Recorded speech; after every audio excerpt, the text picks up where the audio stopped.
Good afternoon.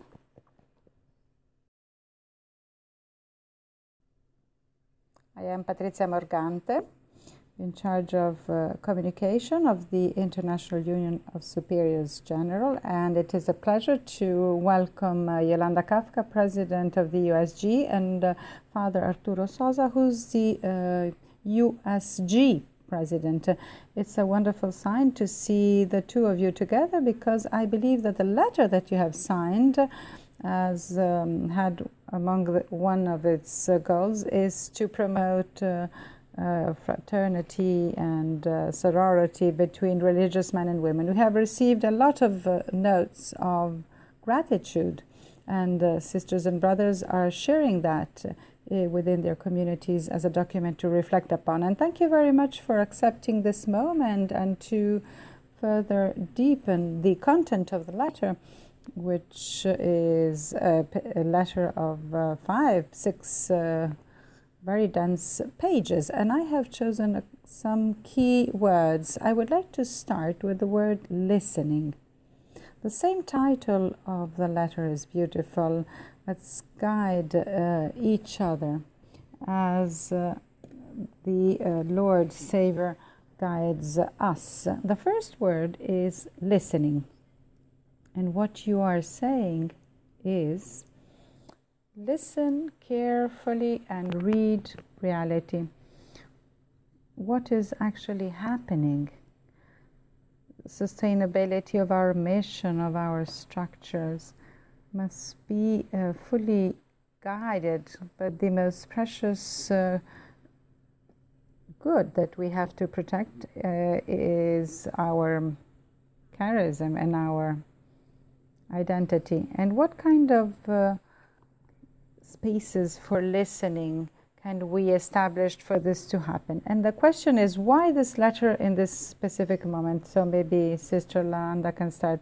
That's why we have started with the question.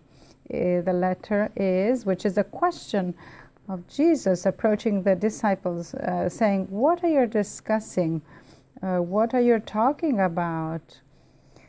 And it is precisely the experience that God is listening, and we should put ourselves at the service of listening. And the first form of listening that we have experienced is the meeting of the two unions, of the two executive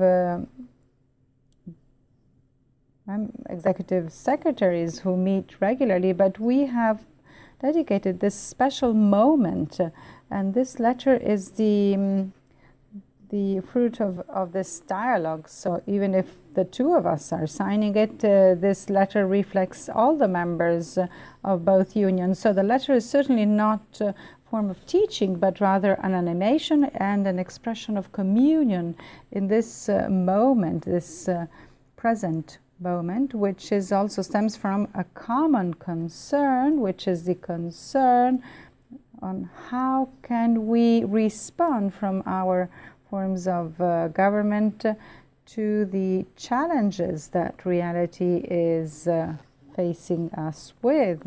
And there you understand listening in a broader sense, that's what we mentioned in the letter, that is listening within congregations, listening to people, listening to the cry of the poor, listening to the many who are sending messages of concern. So listening has a wide range and panoply of different options. Yes, listening is what truly can mark the difference in this specific moment, because consecrated life stems from listening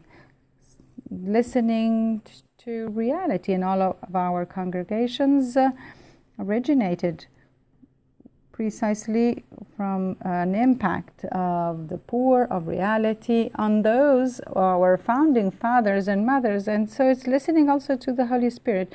So jointly, this is what led to religious life. And it is listening which is leading us to a personal choice, which of course implies one of the difficult choices, like the decision of Jesus in the Garden of the Gethsemane garden, I had to listen with great discernment when he says, Father, here I am.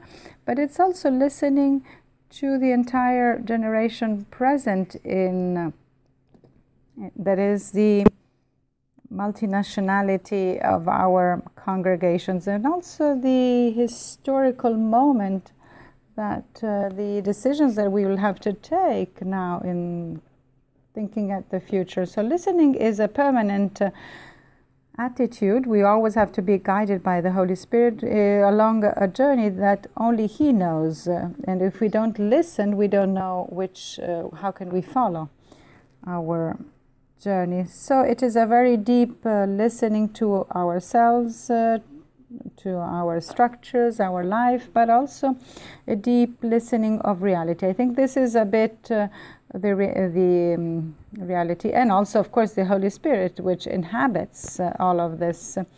The second word, which has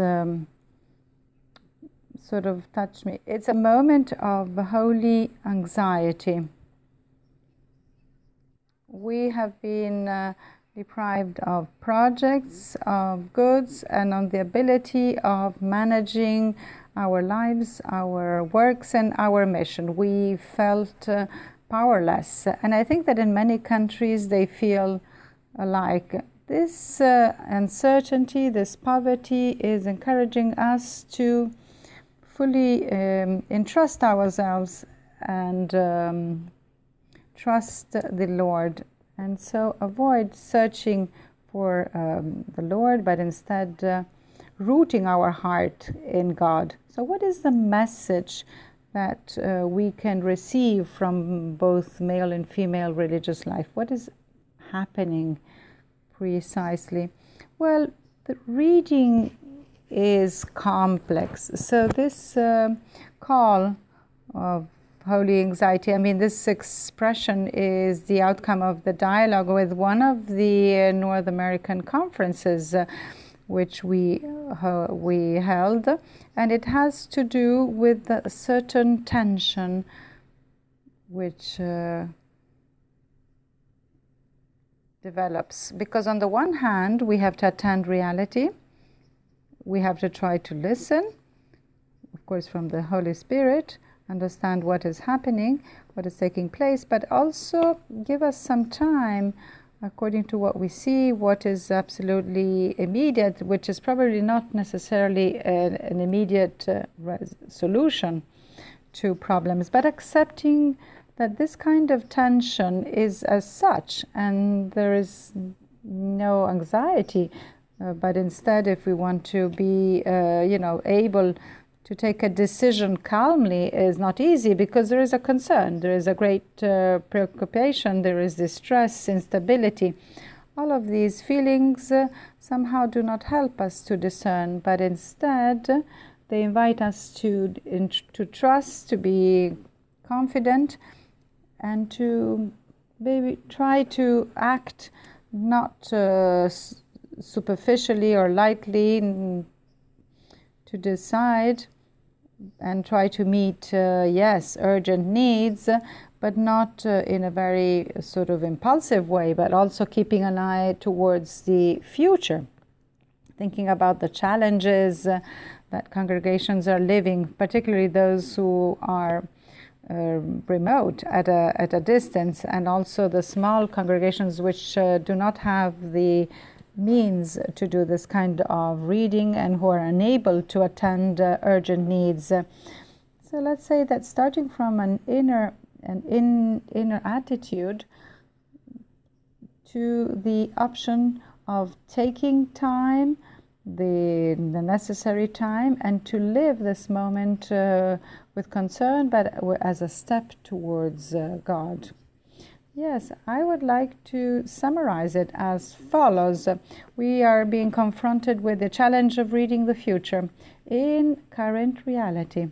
So from the point of view of the charism proper to each institute, it's a very complex challenge, because we have to read the future now. We cannot simply wait for the future to occur, but we have to create that. But how can we read it from our charism? Charism is precisely the gift that the Holy Spirit grants to the world and to the church through us. And we are responsible for that, and we are also guardians of the gift, which is for the church and for the world. Pope Francis often refers to a sentence of a writer, the author Antonio Tabucchi. We have to attend the future. Attend the future now, so we can be witnesses of hope. So precisely that's the experience of God. God crucified, risen, is precisely that hope, which allows us to look at the future with peace and calm. I mean, looking at the future not with concern. And that's the way we should do with current reality. So reading the future in the present time and going deep down in the consequences of this change of age, which I once again would like to underline, that we haven't truly understood what it means. What does a change of age mean? It's a really an historical moment, which means basically turning everything upside down, and also having a dialogue with the secular world, and also removing that from our body. Of course, we would prefer to speak with the world that we are familiar with, but we instead have to be able to interpret the current secular world, which is going to further develop in the future. So we have to understand the opportunities which are offered to share the good news of the gospel, which all of our charisms lead us to do. Thank you very much. These intuitions are very deep, and it gives us an idea of what Pope Francis tells us, that religious life, if it is not prophetic, it is not life, it is not mystic, and it is not useful. And prophecy is proclaiming a future which seems to be absurd, and so often produces aggressive reaction or even a passive reaction, because religious life and this secular life, we live this uncertainty, this vulnerability, fragility. And this is why the third word that echoes is discern, to discern. There is a paragraph where you place some questions, and we do like this style, because questions invite people to reflect. How can we convert this time of darkness into a shiny moment full of life for our institute? How can we take advantage of its most beautiful intuitions which surge during this moment of difficulty for our change and for our mission? I have the impression that religious life, we always ask them to change, but often then we tend to be afraid of changes. Help us to better understand, what do we have to change? What do we have to let go? Well, I think a bit along the same lines of what Father Arturo was saying, and that also what you were saying, Patrizia. It is an ongoing call to prophetic life. However, prophetic life is not something that you can propose to yourself. It's something which has to take place, and we have to let it take place. And this is precisely what we are asked to do. That is, it is starting from discernment, a close listening to the Spirit. And so we also use the image of this letter is hovering over a chaotic situation, and which is always a source of life. This is why this opportunity that we are now enjoying from the lockdown, and also because we can now not yet foresee what will happen in a few months' time, because we notice that the current situation is continuing to to be as it is. However, discernment always starts from an experience of God, or rather a desire, an open desire to meet God in the middle of this reality. So not in an abstract world, but instead with being on sound and solid grounds, as some author is saying, drilling the reality in order to reach the signs of the work of God. So how can we discern? How can we discern better? A change will take place if we understand how to discern, how to better serve when you have fewer means at your disposal. How can we act besides the fact that our movements are limited? How can we, besides the difficulty of gatherings, or rather the fact that gatherings are forbidden, how can we promote solidarity, proximity, not from what we have, but by simply sharing our common search for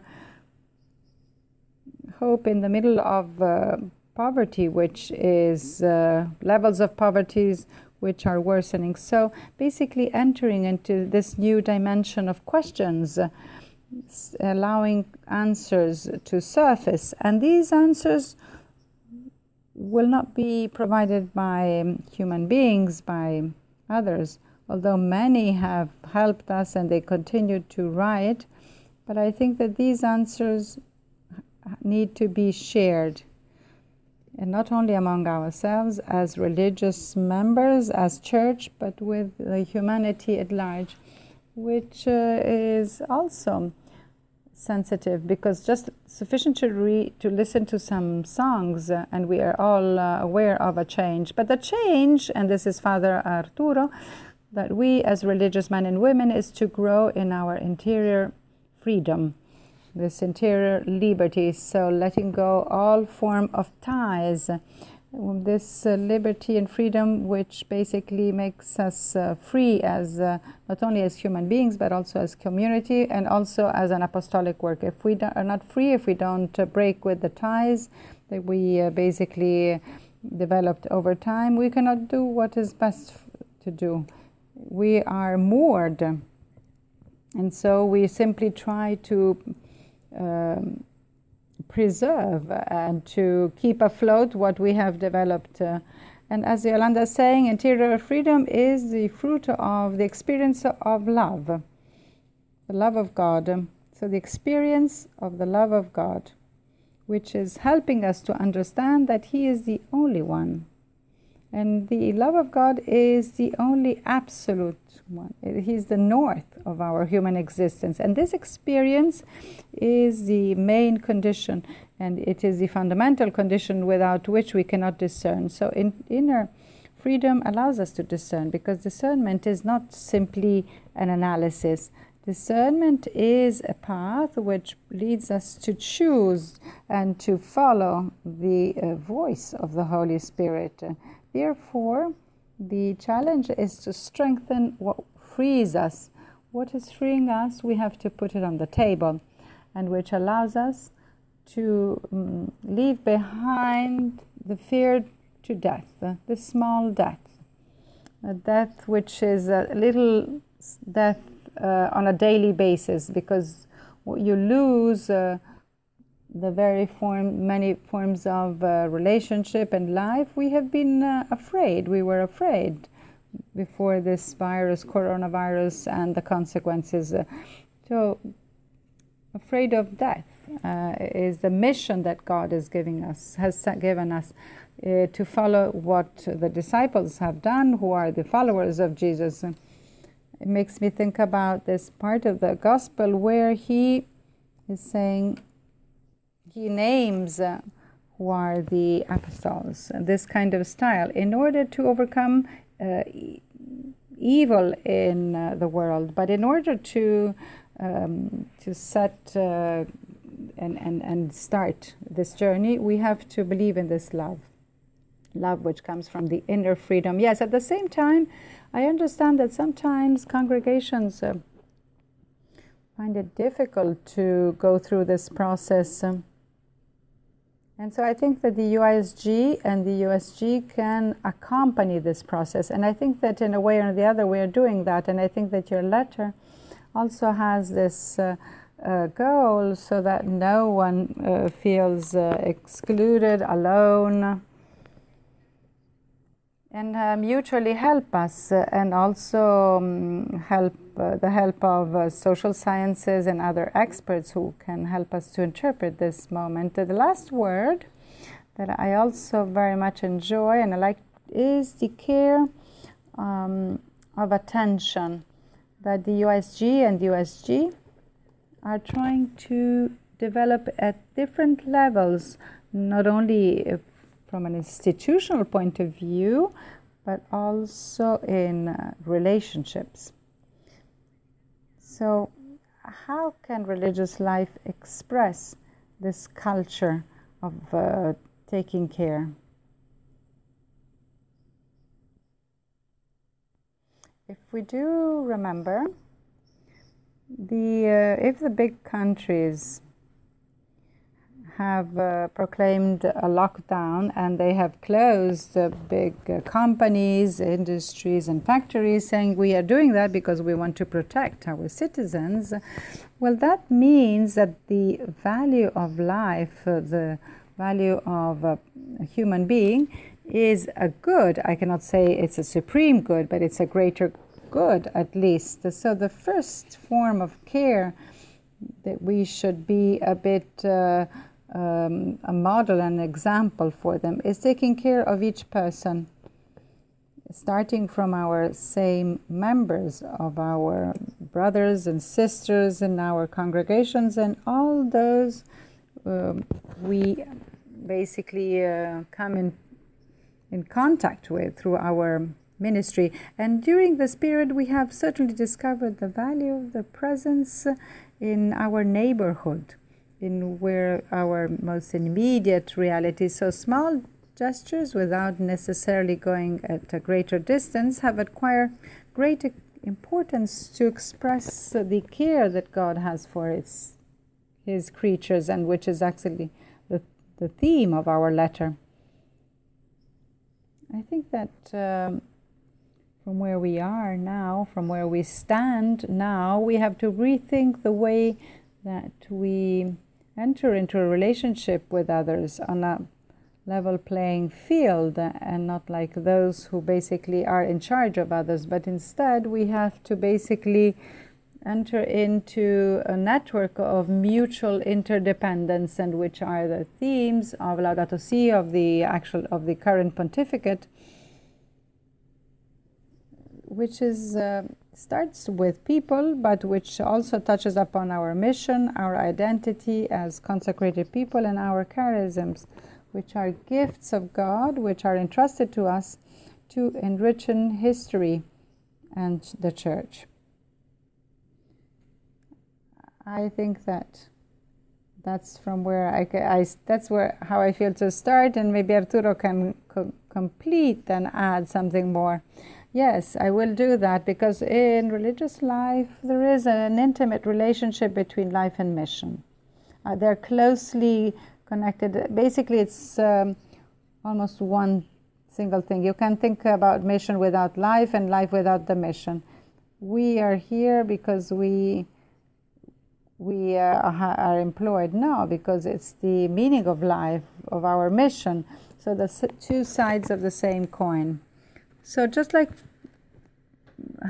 what happened for Jesus, when he was a child and he's lost in the temple, he's not really lost. It's the parents have lost track of Jesus, and they finally find him, and he said, but didn't you know I had to take care of the things of my Father? And this is precisely religious life. We have to take care of the things of the Father.